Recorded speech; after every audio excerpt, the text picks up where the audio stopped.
Hi అండి. ఈరోజు egg పుల్టా చేసుకుందామండి. ఒక్క 5 మినిట్స్లో, ఉల్లిపాయ లేకుండానే. దానికి కావాల్సినవి 2 పచ్చిమిరకాయలు అండి, కొంచెం కరివేపాకు, కొంచెం జీలకర్ర అండి, కొంచెం 2 ఎల్లుల్లిపాయ రేకలండి ముక్కల కింద కోసుకున్నాం.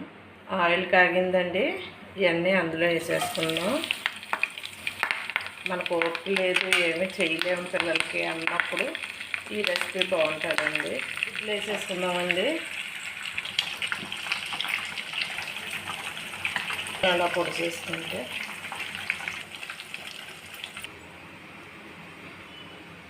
ఉప్పు, కారం, పసుపు, ధనియాలు, జీలకర్ర పొడి అండి. ఇది వేసేసుకుందాం.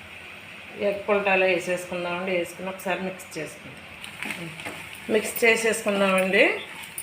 మిక్స్ చేసుకుంటే అయిపోయినట్టే. మనకి ఎప్పుడైనా బాగోలేదు, మనం ఏం కర్రీ చేయలేదు అనుకున్నప్పుడు అయిందండి. 5 మినిట్స్